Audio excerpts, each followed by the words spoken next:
one thing, you can at least find it on some map. Absolutely would be probably what they're going to do. They're going to put a hologram and say, oh, we're being attacked, by aliens. We've made a deal with the ambassador, and he says that they feel that Earth is a threat.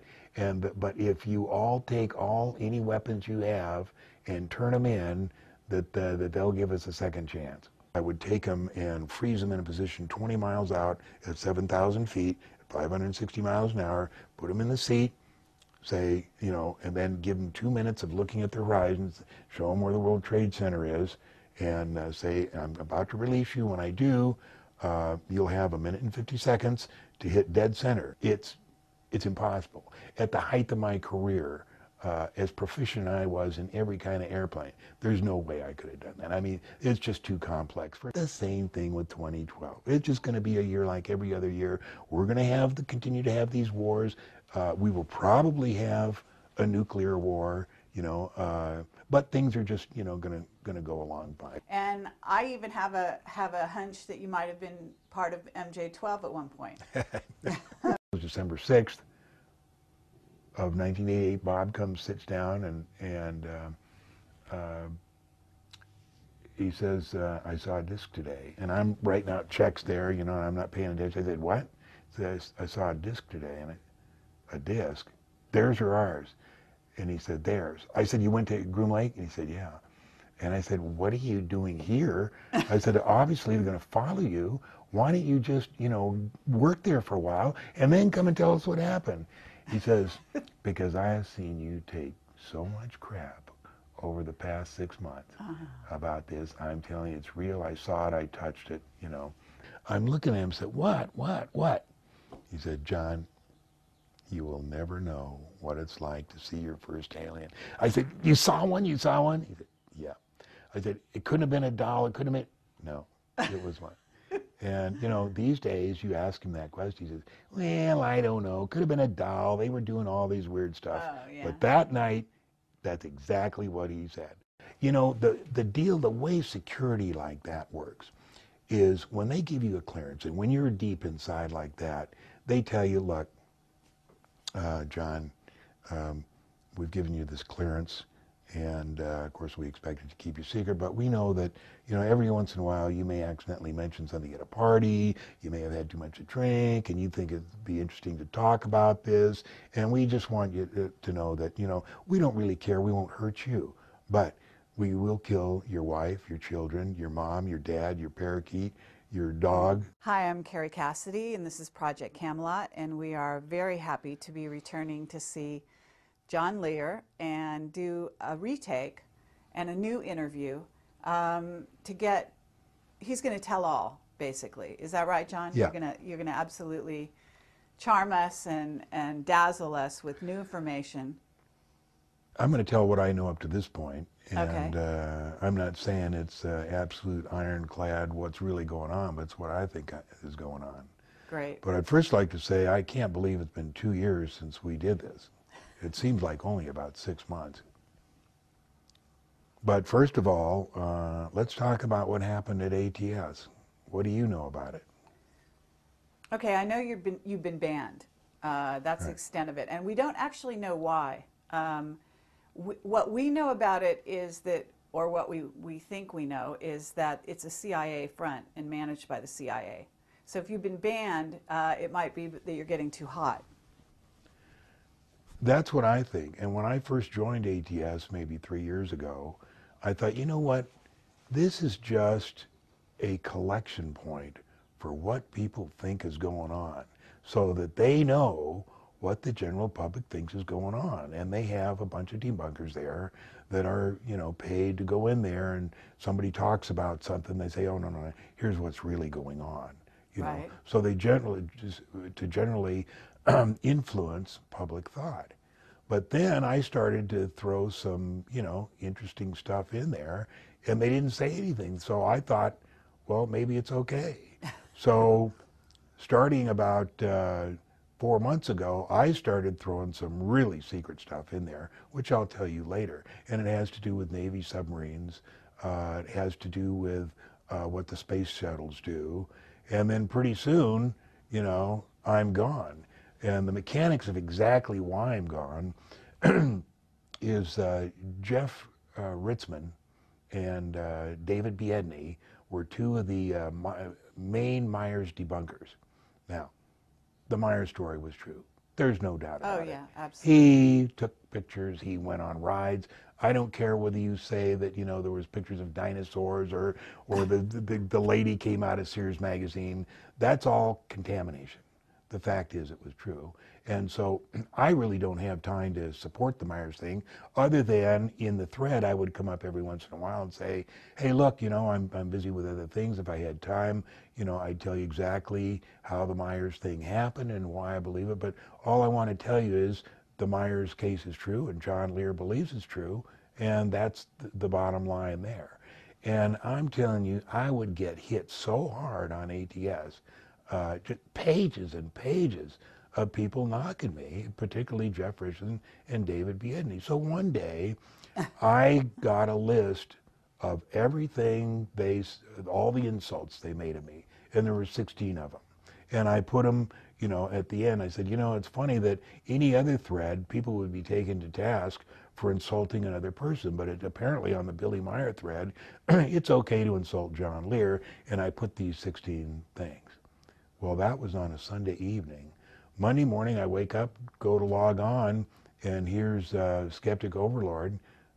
What's his name, Bill? Bill Irvin. Pardon? Bill Irvin. Bill Mark Irvin. Allen is the other one. He was Says, you know, we've post-banned you here until you can prove that what you said that Ritzman and Biedney posted were true.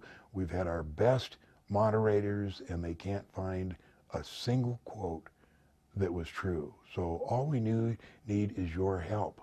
And I'm thinking, holy smokes, I just, you know, got all that, copied all that yesterday. So I started to worry because it never even occurred to me to go back and check to see if it was still there. Wow. I just assumed if Bill Irvine said it wasn't there and his moderators said it wasn't there, then it wasn't there. And so what I thought was one of the moderators was in on it and it's gone.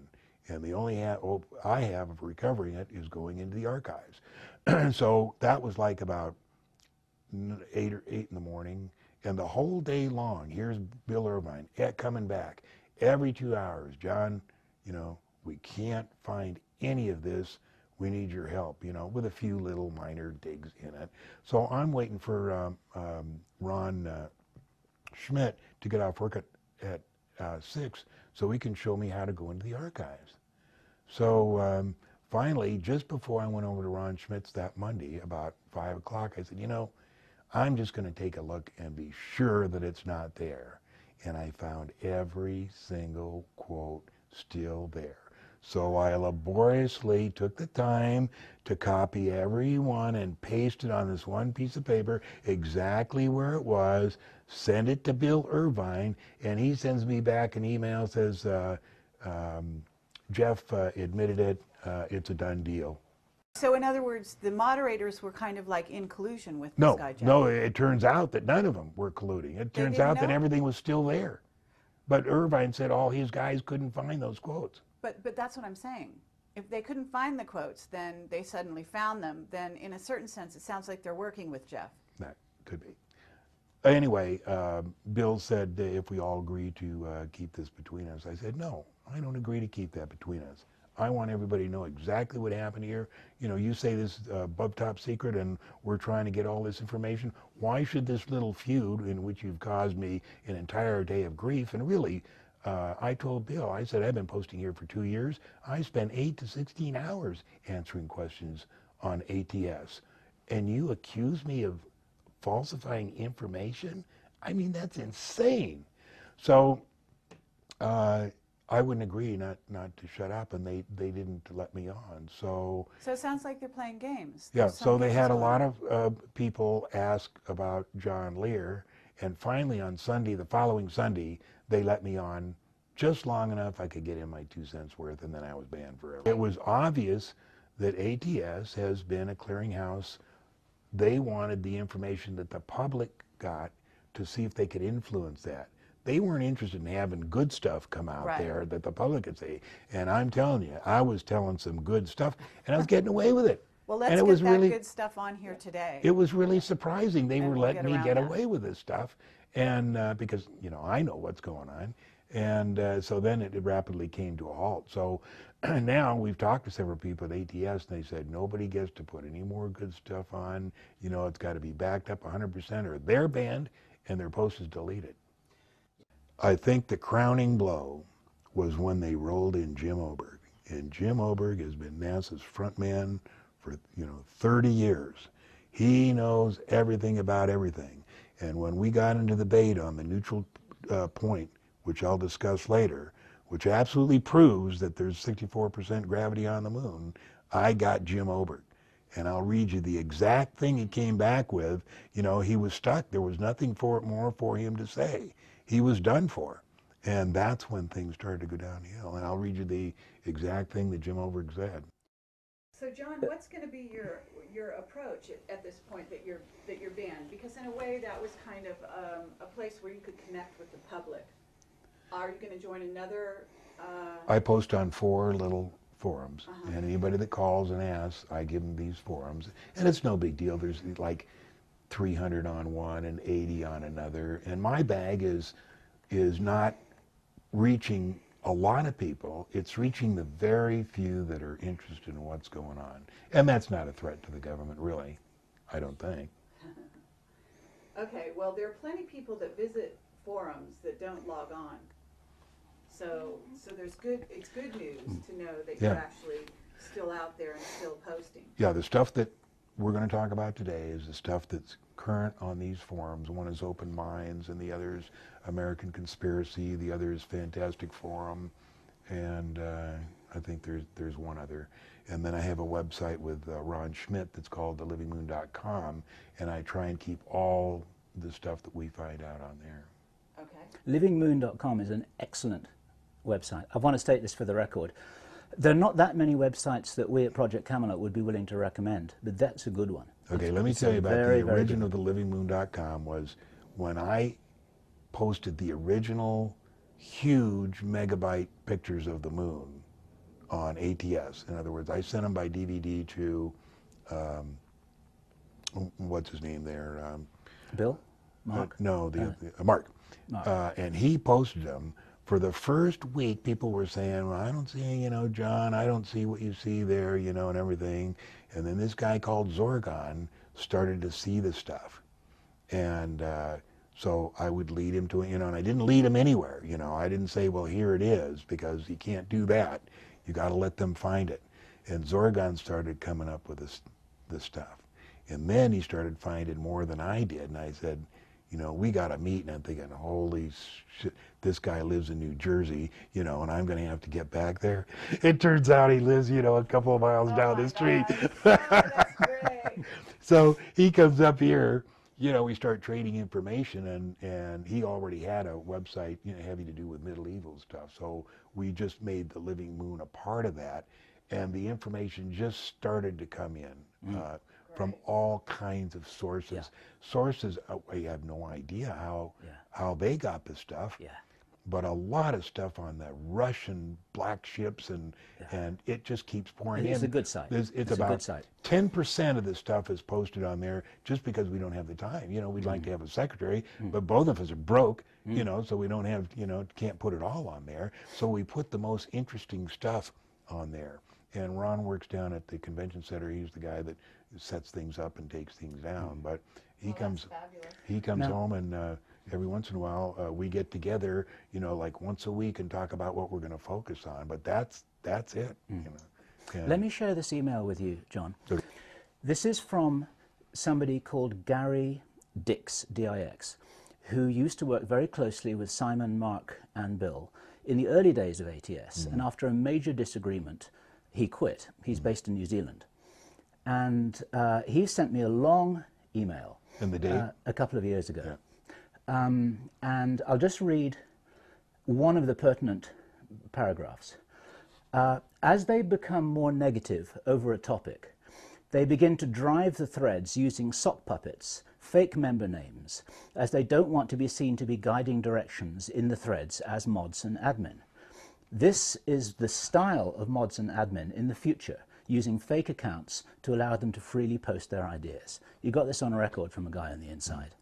Okay, now of course they'll deny it, but if you've got somebody whose username is Skeptic Overlord, what does that tell us? Yeah. You know, I mean, the truth is in plain sight. ATS is a skeptical site. ATS is a debunker site. And so what the debunkers do, it's this phrase which you know, you keep your friends close and your enemies closer. Yeah. So you're an enemy of anyone who wants the truth really out, so they bring you in really close with the intention of controlling public opinion about you. Right. It nearly worked, but not quite, because they made the mistake of calling John Lear a liar. And John Lear may be all kinds of things, but John Lear is not a liar, and everybody knows that, who knows anything about John Lear. But what are the chances of, you know, me posting those pictures on ATS, you know, and the one guy who starts seeing the good stuff lives, you know, 3 or 4 miles down the road? I mean, it was really great. It's freaky. But that's how synchronicity works. And every day I see an example of synchronicity. Well, that means you're really plugged in to what's going on here, and that you're getting some unseen help, basically. I mean, a synchronicity is just being in sync with the universe. Right. In a major way. Right. And everything is going in that direction, basically the direction of disclosure and truth. So on that note, let's kind of dive in here. We know you've got a lot of stuff to cover today, so where would you like to go first? First, we're going to cover the Nibiru scam, Project or Planet X. Okay. It is not there. It is not going to cause a problem in 2012. It's a scam. I see it working from every different direction. It's just a plot to keep us, you know, in a state of anxiety. Everything's going to go along just as normal. The world isn't going to disintegrate. There's going to be no planet that comes and shakes everything up. Everything is going to go along just fine. Are you saying this in general about 2012? Yes. Or are you saying this also specifically about Planet X, or or Nibiru, or whatever you want to call it, and 2012. 2012 is like... It's just a year. Is what? Is it just a year in your opinion? Yeah. It's just like, what did we call this, Y2K? You know, we all got generators and food and everything was going to collapse. The same thing with 2012. It's just going to be a year like every other year. We're going to continue to have these wars. We will probably have a nuclear war, you know, but things are just, you know, going to go along fine. There is going to be no absolute. Okay. Where do you get your information? Are you just coming to this conclusion in your own head by putting 2 and 2 together, or do you have an inside source that's telling you No stuff? inside scoop. I have never had an inside scoop on most all of my information. You know, I've come out with it myself, and it's more fun like that because people say, you know, who told you that gravity on the moon is was 64% and there's an atmosphere? Well, there's a lot of books out there, but basically I'm the guy that came out and said, yeah, there's gravity on the moon and there's the atmosphere on the moon. Well, as far as why should we believe that you would know this? I mean, is it because you were a pilot, because you're trained in a certain way? Where is your trail coming from? Well, as far as the gravity on the moon, we're going to talk about the Bully-Aldous-Newton law of inverse square. And we're going to talk about how usually NASA convinces you using Newton's gravitational law, which assumes the mass of the Earth and the Moon. That's not what you want to use. You want to use Bully-Aldous-Newton law of inverse square because you don't have to care what the mass is. All you need to know is what the distance is and where the neutral point is. If we know where the neutral point is, the size of the planets, we can figure out what the gravity is. Now, we know what the neutral point is because, number 1, Wernher von Braun told us. Number 2, the crew of Apollo 17 told us. And 3, and one of the other Apollo missions told us. And it's about 38,000 or 39,000 miles. And if you work out the law of inverse square, it comes out to be the moon is 64% gravity of the Earth. That's all there is to it. You don't have to assume mass. And as far as Planet X and Nibiru, that's based on 65 years of listening to bullshit, you know, about, you know, what's coming on and, you know, what disaster is coming next. It's just, you know, I know that there's nothing going to be happening. It's just Okay, BS. let me ask you, just because we have several witnesses that are giving us evidence I and know also you do. some secret I know you evidence do, in and this that's regard. why Now, we're certainly in question about this. We have not reached a conclusion ourselves. However, first of all, there's the South Pole Telescope. There's also the interest of the Vatican and the Jesuit footage that came out, you know, with Barbato. Maybe you've seen the footage, maybe you haven't. Maybe you can give us some background on why you think that footage is not accurate or not real. And then there's also the heating of the planets. How do you account for the heating of the planets and the activity on the sun, which is going to reach a peak in 2012, as being meaningless? Are you talking about global warming? But it's not global. And David Wilcock and Richard Hoagland have gone through planet by planet and shown you how there's increased activity all the way down, and that there's actually heating up. Yeah. It's information in the public domain that every planet in the solar system is heating up. It seems to be connected with solar cycle 24. And then some people say that there's something else that's driving this. I wouldn't even pay any attention to it. Everybody gets to believe what they want. In 2012, you can look back and say John Lear on April 2nd, 2008 said it was all bullshit. And if it wasn't, you know, I was wrong. But, you know, I think it's a total scam. I'm sure you've rubbed shoulders with the Intel community. You know that your office is bugged. You've demonstrated that to us. There's a reason why they bug you. I mean, first of all, you know, you're a pilot from way back. You're incredibly respected. You have a background, military slightly, you know, and I even have a hunch that you might have been part of MJ-12 at one point. Okay, so you've known all the insiders. You know, you knew. Tell me why it is. I mean, that you're saying you have no inside sources suddenly. I mean, you know, Bob Lazar. Let me correct it. I had 3 inside sources. One was Jimmy Doolittle, and he's the one that told my mom that MJ-12 existed. That story is important because when I was first getting into all this in 1987, and Chandray and Moore came out with the supposed Eisenhower briefing, and it talked about Majestic 12, I needed to know, is this true? And the only person that I knew that would have known beyond a shadow of a doubt was Jimmy Doolittle. Okay, now who's Jimmy Doolittle? General Jimmy Doolittle, behind you, that's him taking off to bomb Tokyo, taking off from the Hornet, incidentally the same aircraft carrier that picked up Apollo.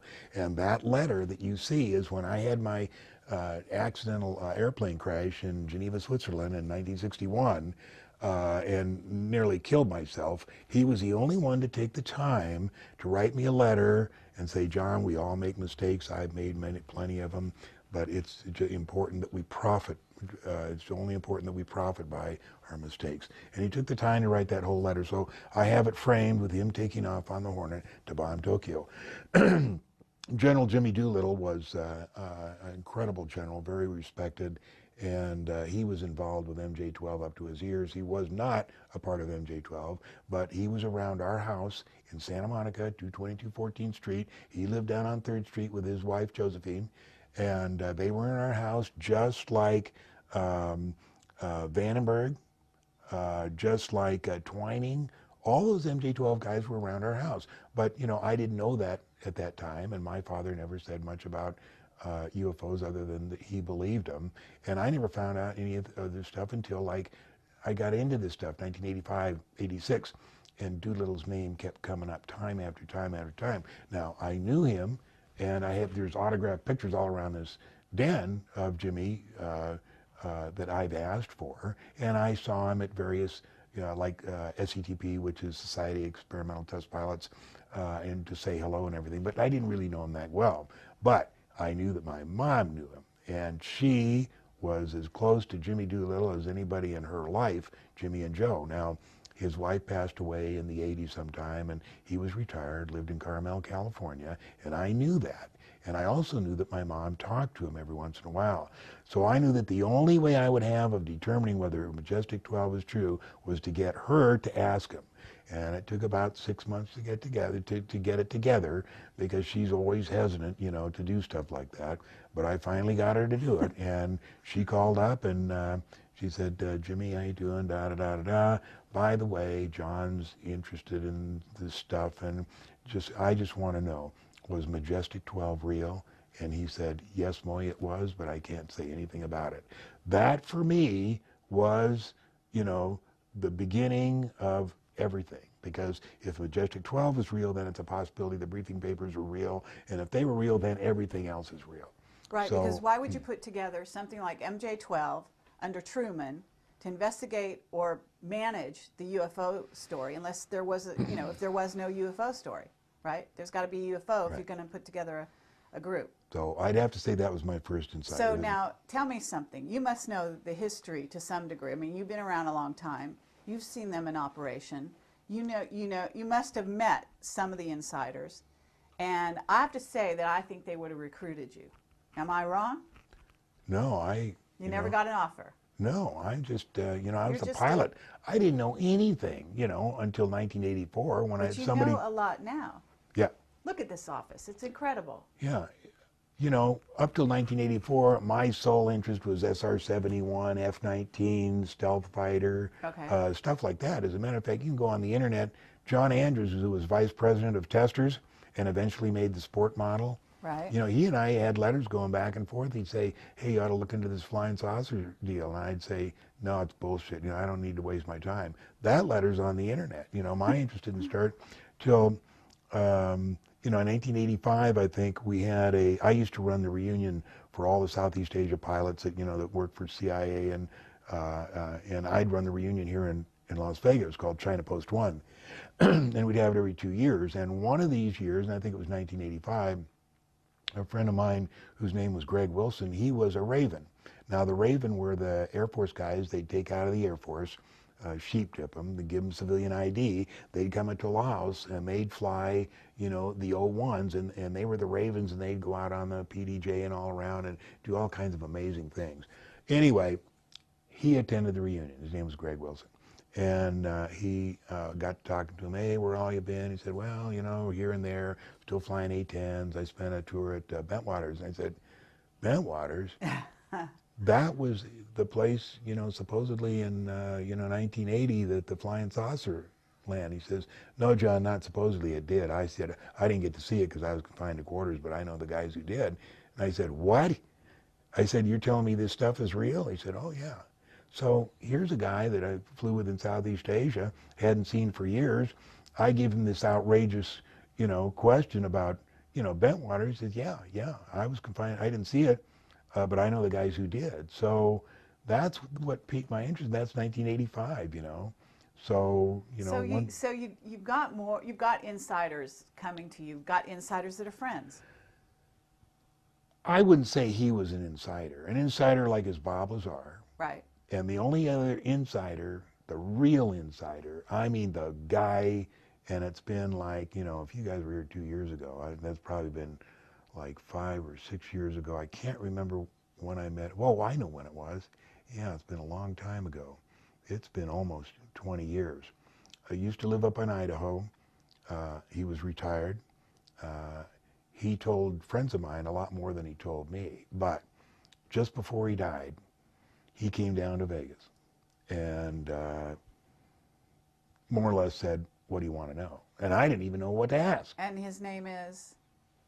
Are you at liberty to tell us? No, because, you know, the deal, the way security like that works is when they give you a clearance, and when you're deep inside like that, they tell you, look, John, we've given you this clearance, and of course we expect it to keep you secret, but we know that, you know, every once in a while you may accidentally mention something at a party, you may have had too much to drink, and you think it'd be interesting to talk about this, and we just want you to know that, you know, we don't really care, we won't hurt you, but we will kill your wife, your children, your mom, your dad, your parakeet, your dog, you everybody else, but Okay. you'll be okay.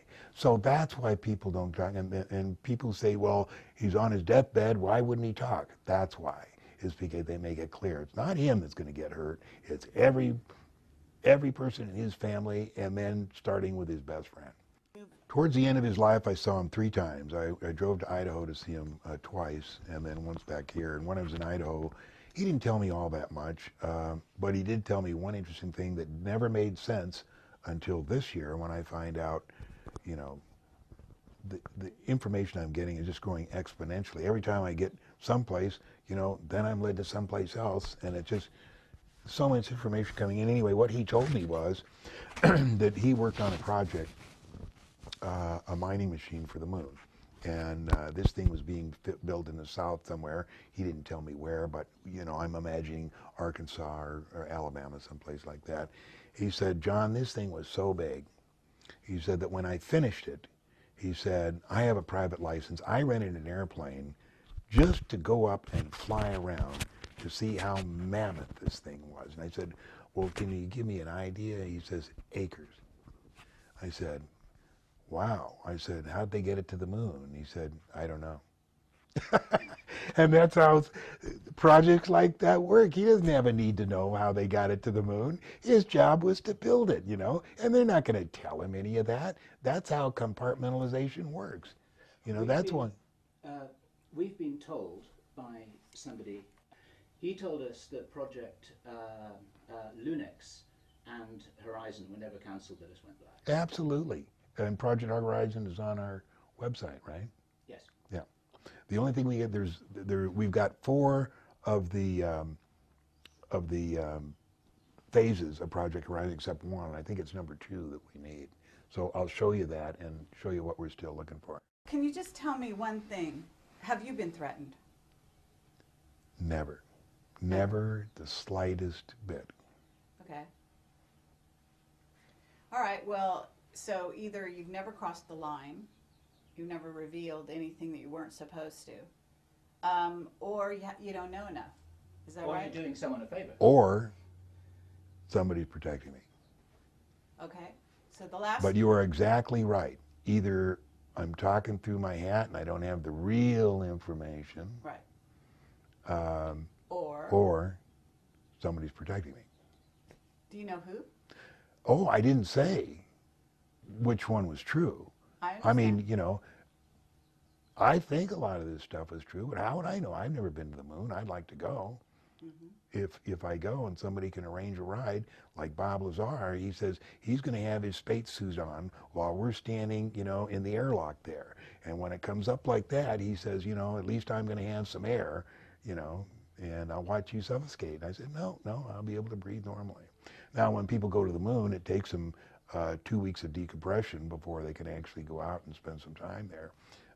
The fact is, you can go right there and breathe, but you'll get altitude sickness. Just like if you go to climb Everest, you can go right up there. You'll probably live, but you'll hurt pretty bad. That's why they go to the different camps as they go up, is to get acclimatized. And the same thing to the moon. It takes about 2 weeks.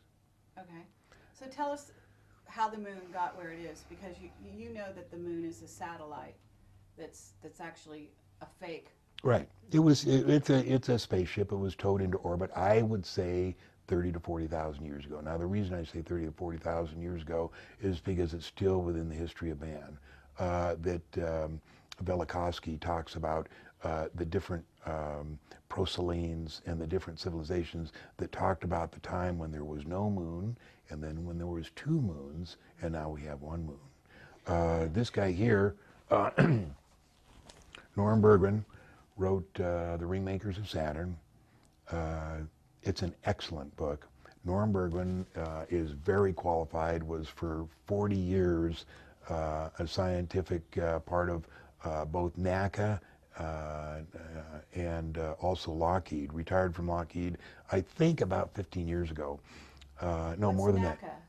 that. National Aeronautics, the predecessor to NASA. Oh, really? National Aeronautics Commission, Aeronautics, I think. I see, okay. They were the predecessor to NASA. Okay. But when he retired, he somehow got some photos, some really good negatives of Voyager, which went by Saturn. And he's set up a little lab in his house, and he started looking these.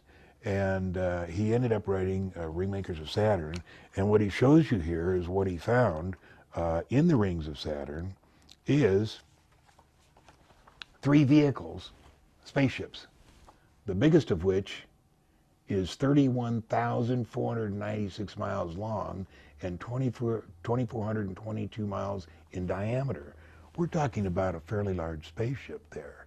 Now, Norm Bergman, when he wrote this book at the beginning, it's very good. He says, now look, he says, I'm going to be talking about some stuff that is very interesting, but you can't skip a page, you can't skip a word that you don't know. You have to go from the beginning to end, or you won't understand what I'm saying. And I did go from beginning to end.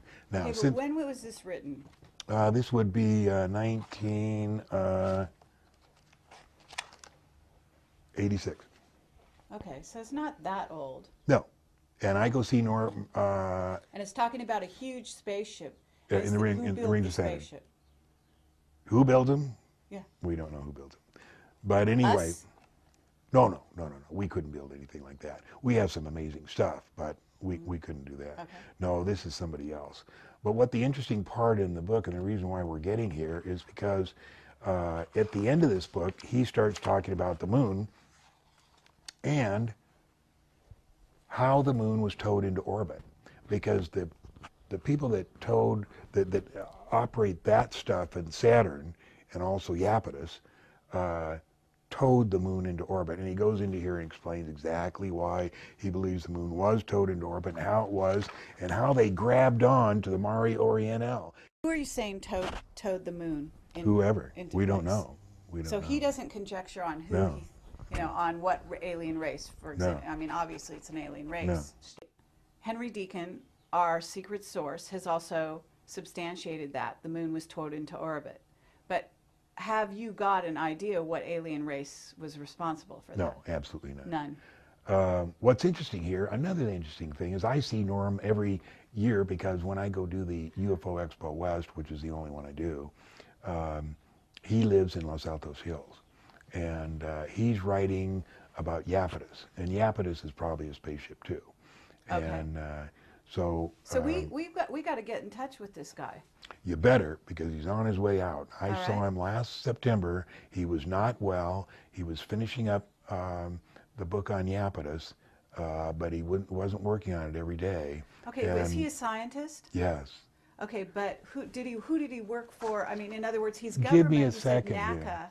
I understand that, but in a certain level, he's revealing secret information. No, Is it- as what? Well, I'm just asking you. Wouldn't No. this be secret? No. Thermodynamicist, Douglas Aircraft, 1943-94. Aero Research Scientist, NACA Ames Laboratory, 1944-1956. Lockheed Missile and Space Company, Van Nuys. Supervisor Flight Test, 1956-68. Manager Flight Test Analysis, 1958-1962. Manager Test Plans and Direction, 1962-63. Manager Re-Entry Test Operations, 63-600. Okay, but- There's all this stuff, how qualified this guy is. Right. This Why is are the- they letting him talk? Why- Why are they letting him do this? I mean, in What's other he words, saying? There's a spaceship that's 31 miles long in the rings of So Saturn. plausible Who's deniability is sure? Who's going to believe that? Okay. Okay. All right.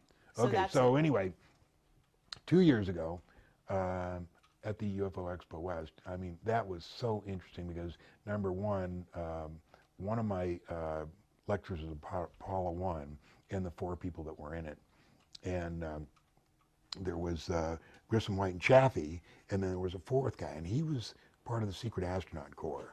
And the reason they had to keep it secret is because if the public were allowed to know there was a 4th guy in there, then they would not want to know who he was. And there was no possible way that NASA could ever reveal that there was another guy in there, because they would have to reveal the secret space program. And the secret space program started in 1959, and they're the ones that went to the moon in 1962. They went to Mars in 1966. Everything we know is a cover for the secret space program. Oh, yeah. Anyway, when I give a lecture, if I have 2 hours, I always give an hour and then let the public talk to me for an hour, because I'm going to learn more from them than they are going to from me. And one of Chaffee's relatives got up and said, "John, you're right. We've always known this. There was a fourth man, but we didn't know who it was." Now, I know who the name is, but I keep it to myself, because if somebody comes to me, and says, "I know who it is," I know who it is. And it's really interesting, because his son is a current shuttle astronaut. Oh, really? Yeah. So anyway, I go to see Norm 2 years ago, and in talking with him, I said, "By the way, the electromagnetic vehicle that towed the moon into orbit, where is it now?" And he said, "I think it's on the backside of the moon." So when I got hooked up with Ron Schmidt, we started collecting photos on the backside of the moon, and we found it. It's in the crater Tchaikovsky. And the story of how we did it was so interesting, and how NASA covered it up. There's, like 6 different photos of Tchaikovsky as they tried to airbrush this electromagnetic vehicle out of the picture by making it an island. But we got them. We got 2 really good photos. One was discovered by a lady who works for us in Florida, and she discovered it on a thumbnail of Tchaikovsky. And what happened is, when NASA was advertising this particular photo, they airbrushed the big one, but when they had the thumbnail, somebody looked at that and said, "Hey, I'm not going to take the time to enlarge that, take the vehicle out and put it down. Nobody will notice it anyway." But we noticed it, and it's great. And that's where we got the photo of the EMV on the far side. And Apollo 15 flew over it, and they got some movies of it, and it's just a quick shot, but it's really interesting. The secret astronaut who was killed, his son is a shuttle astronaut. Correct. Okay.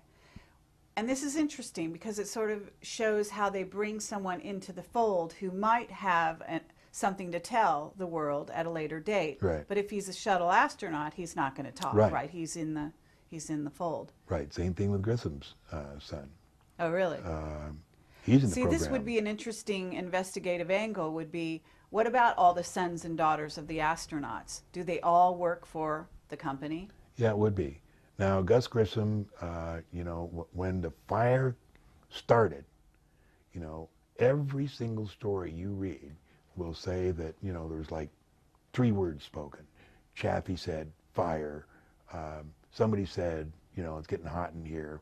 But in every single story, Grissom doesn't say anything. Now, as you know, Grissom was the most highly critical and vociferous astronaut in that program. He came out, before they were supposed to go up there, he said, "There's 60 major things with this wrong. How can we possibly be flying this?" He's the one that hung the lemon over the Apollo, and NASA hated him. Now, I've been told by guys I consider insiders, and there's another one, call him number 4, that NASA didn't specifically kill those guys, but they let it happen. They knew it was going to happen, and they just let it happen. But why? Well, there was a number of reasons. Number 1, they needed more time. They needed to get the program back on schedule, and the only way they could do that was to have a horrendous accident, and they wanted to get rid of Grissom. And so, as you know, the New York Times, and I forget the guy, the story the next day was that he talked to NASA, and they said that the tape was gruesome of the last few minutes. And of course, we've all heard that Grissom didn't say anything. We all know what he said. He was saying, "You bastards, you've killed us all.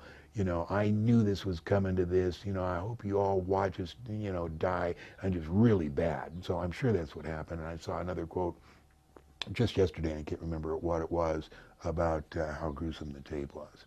Wow. We'd like to ask you if Clark McClellan has got something to say about this as well. Yeah.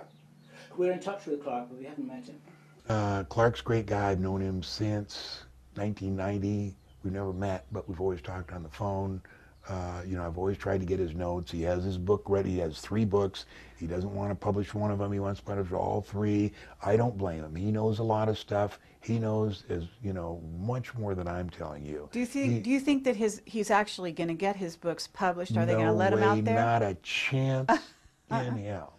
Okay. The only thing, you know, I'd like to get him, but, you know, Clark is so pissed, and I don't know what happened, but I know he is the insider of NASA. There's nobody in the position, you know, that could come out and say more than Clark. I mean, he was there from the beginning. Okay. But they've done just about everything but kill him, haven't they? He hasn't got a penny. And I don't know why they Yeah. haven't killed him. Absolutely. Anyway, one more thing I'm going to tell you about Norm, because we're going to get into it later. I told Norm the last time, last year I went to UFO Expo, and well, I'll tell you, got some good information. But anyway, I went to see Norm, and he's not well, and he's had several surgeries, and I expect any day to hear that he's passed away. He's 87, and I said, Norm, I said, I'm thinking that the airplanes that crashed into the World Trade Center were holographs. And he said, John, you're probably right, and here's why. He said, just before I retired, I was driving down on the Bayshore Freeway to Sunnyvale, and he said I had a friend in the right seat of the car, and he says, like it was about 8 o'clock in the morning, maybe 8:15. He said, we're driving south, and we saw this shadow, and we looked up, and here, he says, it wasn't a 747, but it was a huge 4-engine airplane. It wasn't 200 feet above us. And he said, we looked out and looked at this thing, and he said, of course, we're, you know, 20 miles from San Jose, you know, and 30 miles from San Francisco. There's no possible way an airplane could, you know, legitimately be flying right there. And he says, we watched it for about 10 seconds, and it went just like you turned a light bulb out. And he said, if that was the contemporary holograph, presentation of a holograph, he says, then you're right. And, you know, that's the very holograph, interesting. the holographic technology is so far advanced that people just wouldn't believe it. But the other day I had a lady here that was helping Marilee on a casting program. Actually, she hired Marilee. She was from New York. She had 2 degrees from Harvard. She was just a wonderful, smart, receptive lady. And we were talking about holographs. She says, well, let me tell you. She said, about 5 years ago, I was invited with about 15 other television executives into a private showing in Hollywood. And there was a little auditorium. It wasn't very big. It could seat like maybe 30 people. And the presentation was called The Future of Television. And she said, I don't remember if Steven Spielberg was there, but, you know, everybody else was. And she said it was, you know, brightly lit.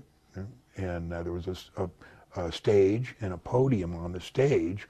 And we're sitting there, and this guy comes out from behind, and he's a kind of East German accent, East European accent, white hair, has glasses, and he comes out and he starts telling us the history of television and how they came up with the first cathode ray tube, and how they did this and how they did that, and you know, he's walks down in front of the stage, you know, walks up one of the aisles, he's polishing his glasses, you know, walks back up to the stage, you know, and she says it was pretty boring. She says after about 20 minutes, he wraps it up with something, you know, and that's the history of television. You know, he puts his glasses on, and just like a light. He disappeared? He was a hologram? Yeah. And so, wow. you know, that was 7 years ago. So that's what television is coming to, is you won't have a screen. Right. You'll just turn it on, and it'll be happening right there. It's right there. That's great. So well, that makes sense. the reason I tell you the that Yellow story, Book, I mean, they had the Yellow Book, right, from the crash in 1947, apparently. So, and that's substantiated by Dan Birish over and over again. So that's a hologram, you know, technology, right? So the reason I tell you that is so because they back-engineered it. on ATS, when I first went there, one of the things they talked about was, you know, there were no planes on 9/11. There Okay, was no airplane at this is Shanksville. really, There you was know, no dynamite airplane at the stuff. Pentagon. There was no airplane at the World Trade Center. And I'm telling you, when I started talking about holographs, the descent, I mean, the crush of guys that were out to kill me, I mean, it was amazing. There was like 20 guys, and you're nuts, you know. This is absolutely, you know, you're doing a disservice to the 9/11, you know, movement, you know, to Right. find out the truth, you know. You talk about that, nobody's going to believe. But the fact was, it was a holograph, and it was CGI, and Right. So can you take us through that? Take us through why you think that's true and how you got, I mean, you're a pilot. You certainly have, you know, a vote in whether those planes had the capacity to hit those buildings, because our Henry Deacon has told us some very interesting things also about those planes. Actually, he thinks they were remote controlled. I don't know if that's true, but basically that planes don't have the ability to actually steer into buildings at that level. I mean, I'm not a pilot, so I don't understand the logistics. But how did you come around to this? okay, first of all, we're going to talk about Flight 11 and 77 didn't exist in the beginning. The Bureau of Transportation Statistics has no record of them taking off, has no, you know, so let's forget about them because they did not exist. So now we're just talking about 175 and Flight 93. Flight 93 allegedly crashed at Shanksville. Anybody who has any background in accident investigation or any background at all can't possibly believe an airplane crashed. There was no wreckage. It just simply could not happen.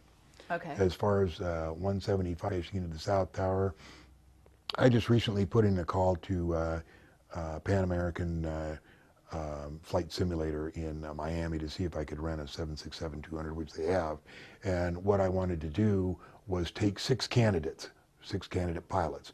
One current and qualified in the 767-200, one maybe qualified but not current, and then one maybe current in a high-speed jet but not the 767, and then the last three the same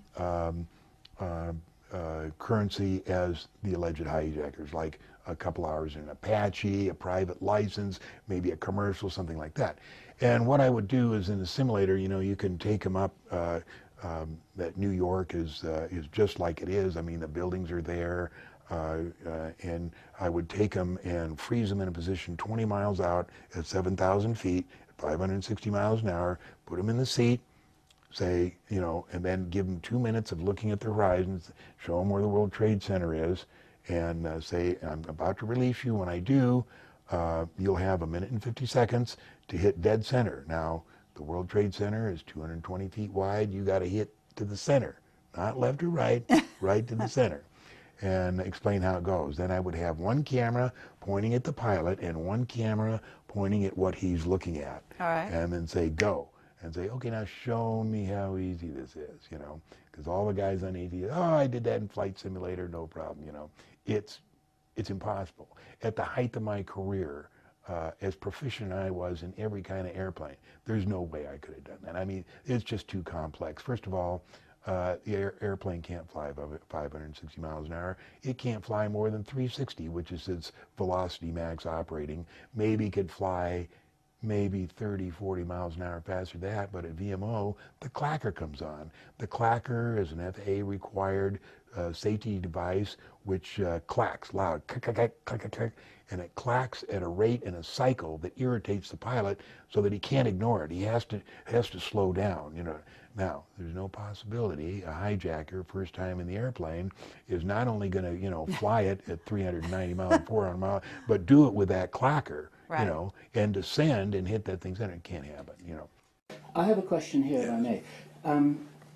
We have a credible witness who says that the planes weren't piloted, but they were remotely controlled, like unmanned vehicles from thousands of miles away.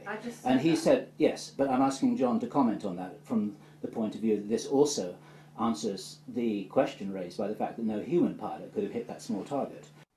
No airplane crashed in the World Trade Center. First of all, remote controlling an airplane that size or any size is very difficult. And so I don't believe you could remote control an airplane the size of a 767-200 anyway. particularly to hit dead center of the World Trade Center. But the fact is, there was no wreckage from any airplane in the World Trade Center. And by no wreckage, I mean nothing was found of any size anywhere around. Now, there was a panel of a fuselage that you see with 5 window shades, but when each airplane, American Airlines, the North Tower, and United Airlines, and the South Tower, hit, it was 2/5 of a second while they disappeared into the airplane. So in 2/5 of a second, you're not going to have a panel about 7 feet long drift down, you know, and just be lying there in almost perfect condition, unless it was accompanied by Mohammed Atta's passport. The only other thing that was found was the engine on Murray Street, and the engine on Murray Street has been identified as either a CFM-56, CFM stands for Senecma, or the CF-6, which was a 767 engine, which was developed out of the CFM-56. But whichever one it was, the CF-6 or the CFM-56, it had to be General Electric.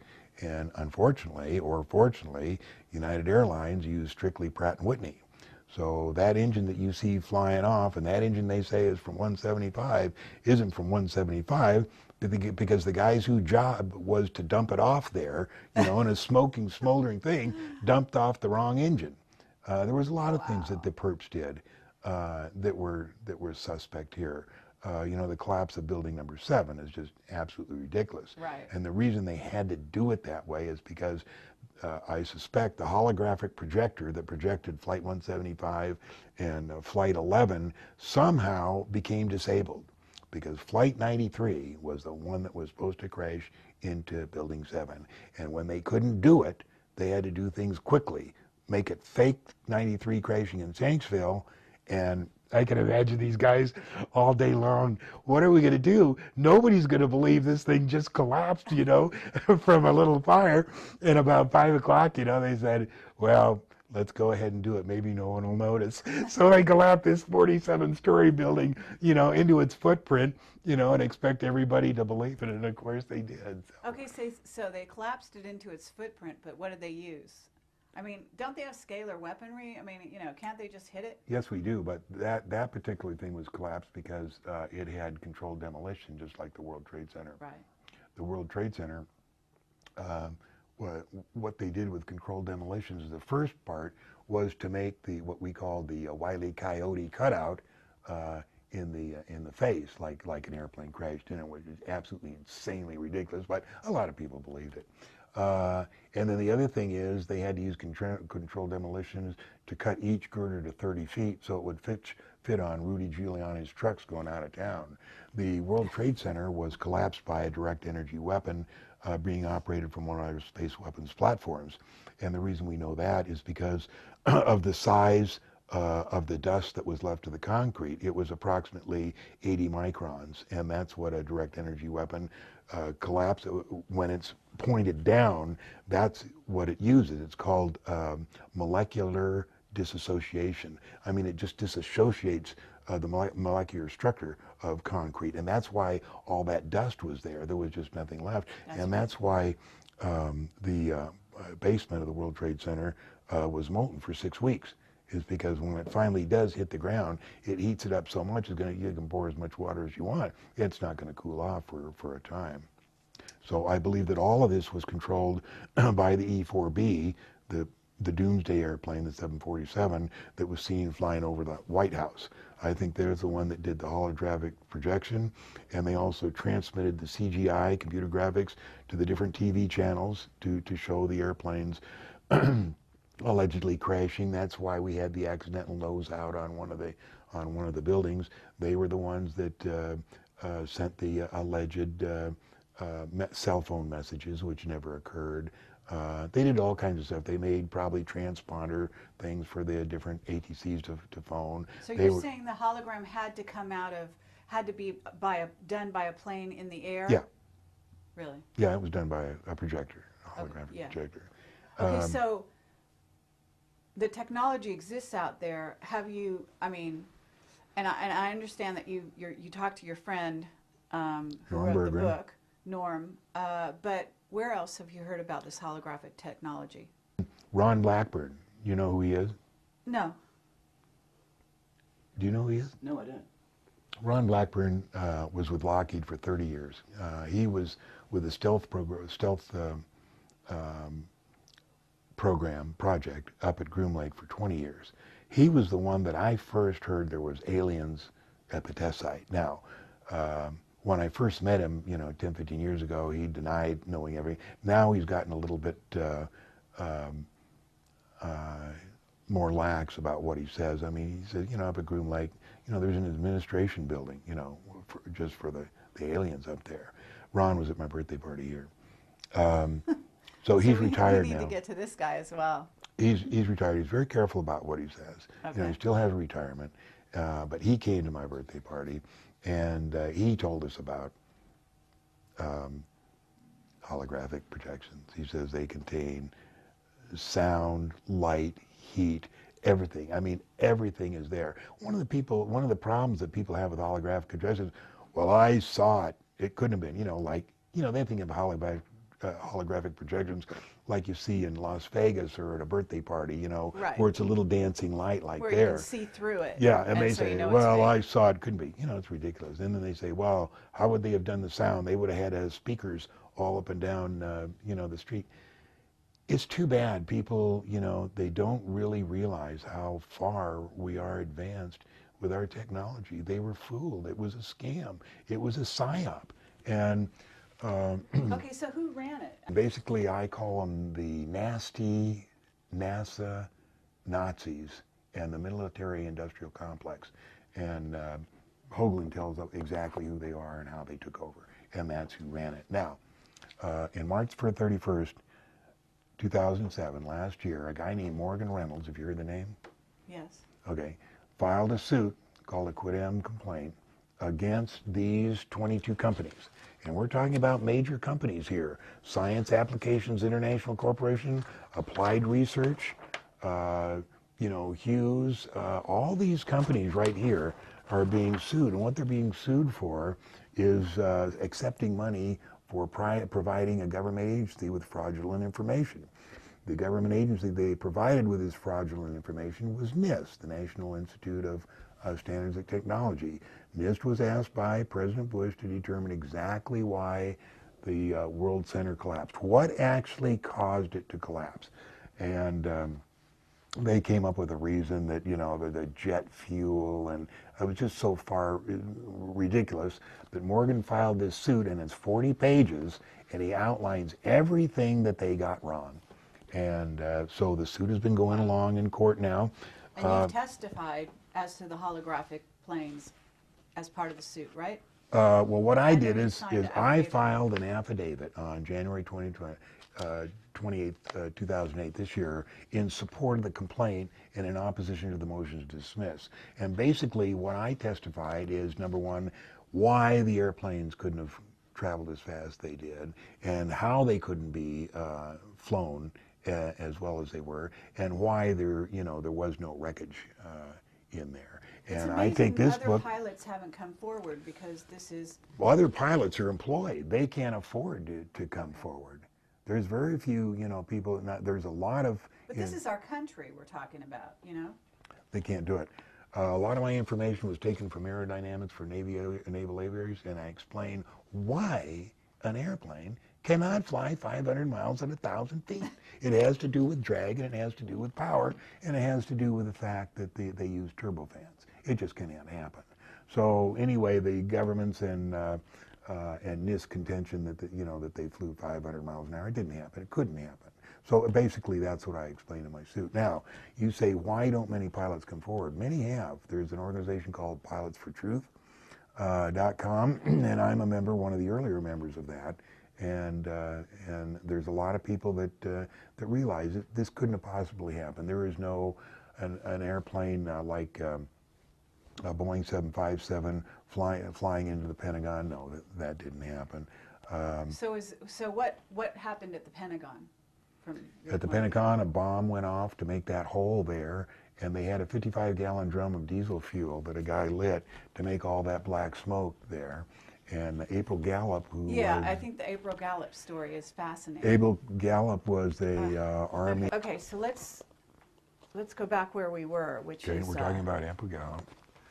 right, April. Okay, April Gallup was a Army specialist, and I forget what her job was, but she had a top secret clearance. She was sitting about 40 feet from the where the explosion made the hole in the front of the Pentagon, and she had her 6-month-old son right below her desk, and she thought that was odd because, you know, usually when she went to work before going through security, they had to put the little kids in daycare, but on that day, security said, no, take the kid in with you. So she had she had the kid right below in his little holder there, and she says it was really strange because as she pressed the on button for her computer, that's when the building exploded. And she said a lot of debris came down on her, and she saw the hole over there, and she thought, I got to get out of here. So she picked up her kid, put it over his back, and went towards that opening. And she got through that opening onto the grass, which is where eventually triage was set up. But she said she saw no missile, saw no airplane, smelled no fuel. There was no, no airplane in there. And later in the hospital, she got interviewed by Army intelligence, and they asked her what she saw. And she started to say, I didn't see anything. And they said, no, yes, you did. You saw a Boeing 757 crash into there. And she says, no, I didn't. I mean, there was nothing there. And she's gone through hell for the last 4 or 5 years trying to get medical care. It's been a really very, very sad story. But one of the things I wanted to show, this is a page from a military manual talking about stuff that they would like to get in the year 2025. This is called Airborne Holographic Projector. You can see where I got it. You can't get it anymore here, but was www.au.af.mil. And I got about 250 pages of this stuff. But it's talking about a hologram machine. It refers to enemy perception management. Is that right? That's such a wonderful euphemism. Have I remembered that right? Yeah, it says, brief description. The holographic projector plays a 3-dimensional visual image in a desired location, removed from the display generator. The projector can be used for psychological operations and strategic perception management. It is also useful for optical deception and cloaking, providing a momentary distraction when engaging an unsophisticated adversary.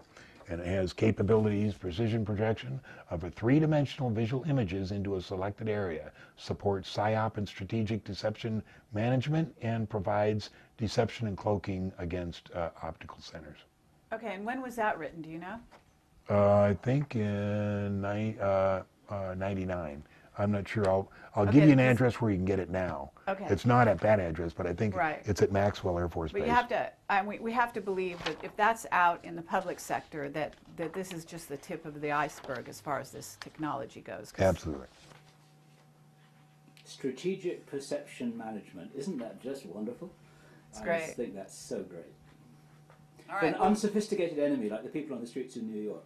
I was going to say that. And I thought, you know what? I don't think I'll say that. Nothing personal against New But York. they have, and then when you go into it, they have what they call the hybrid high energy laser system. But when you go in here and get a close-up of this system, it's showing you how they could attack right between Iran and Afghanistan. It's hilarious, you know. That's where they'll be attacking, and that's where they knew they were going to be attacking back in, 1999, and that was published then. So you can see how far ahead they plan this stuff. I mean, they plan it 30 years ahead. I was looking for that page. Okay, when you say they're going to be attacking between Iran and Afghanistan. That's where the pipeline is coming. They want Okay. that area. Right. That's why So that's why we're going to war with Iran, is what you're saying. We want to clear that area so we can run the pipeline down there. And they're going to use, it sounds like you're saying they're going to use a special kind of weapon to attack them. Well, they could use that hybrid high-energy laser. You know, they got plenty of stuff they could use.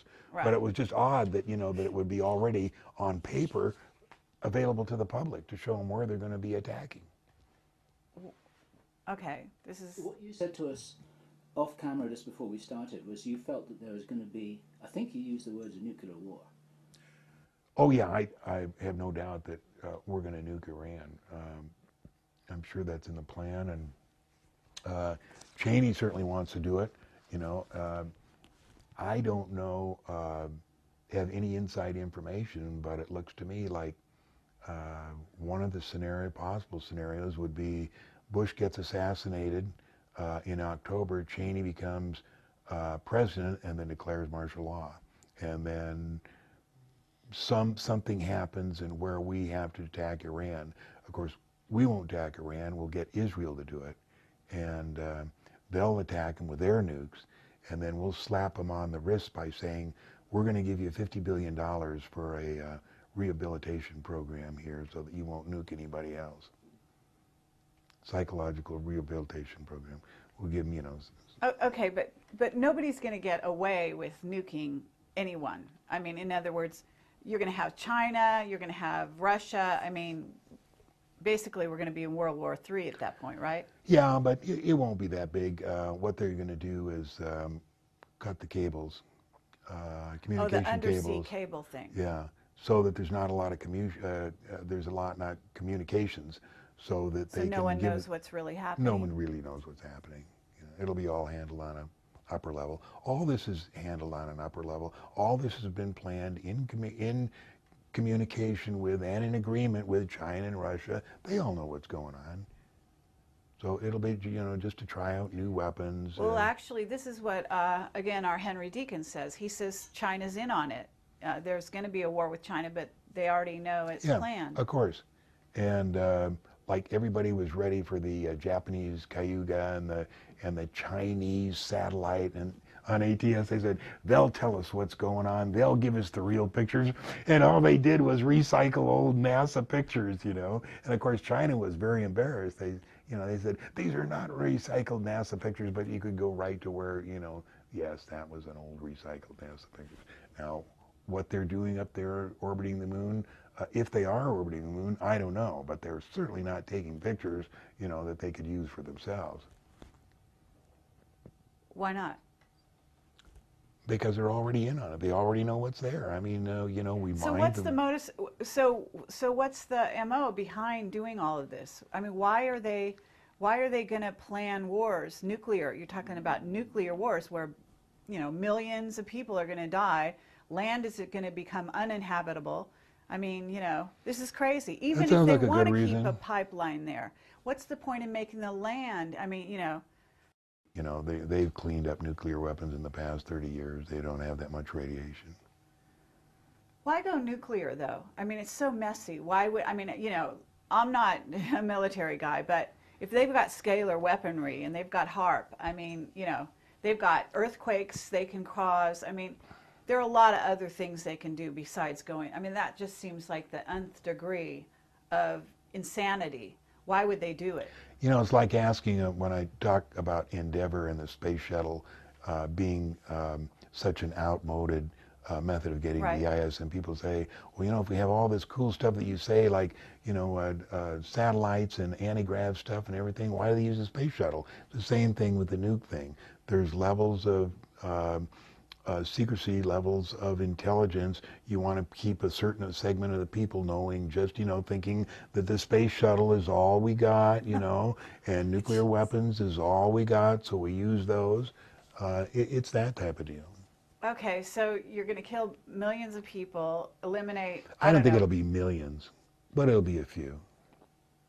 And what is Iran going to do at that point, Oh, they'll get all pissed off. I don't really know what they'll do. Okay, do you have any inside contacts about this? Let's see, about Iran, about nuking Iran? Yeah. No. Okay. What about 2012 and a hologram of an alien invasion? Have you heard this scenario? Absolutely would be probably what they're going to do. They're going to put a hologram and say, oh, we're being attacked, you know, by aliens. We've made a deal with the ambassador, and he says that they feel that Earth is a threat. But if you all take any weapons you have and turn them in, that they'll give us a second chance. So at that point, we have one world government because Yeah. they could put everybody under the same roof, and basically all the countries. You're talking not individuals bringing their rifles. But Yeah, you're talking about individuals. Yeah, that's one of the countries coming things. forward with their. That's one of the things the aliens want, is for all you guys, you know, to turn in your individual weapons so that they don't feel so much of a threat. But aliens, come on. Well, okay, so this is a scenario. It's a in which- scenario where the government wants to disarm us, and the way is to put a hologram up there of an attack, and they say we've been in communications with them, a and common enemy, and, Right. and it's a fake enemy. and you can really help us if you'll turn in all your weapons. Of course, by the time we've turned in all our weapons, you know, there's not much we can do when we find out it's just a scam, like 9/11 was. Yeah, that's a scenario. I'm sure that's going to happen.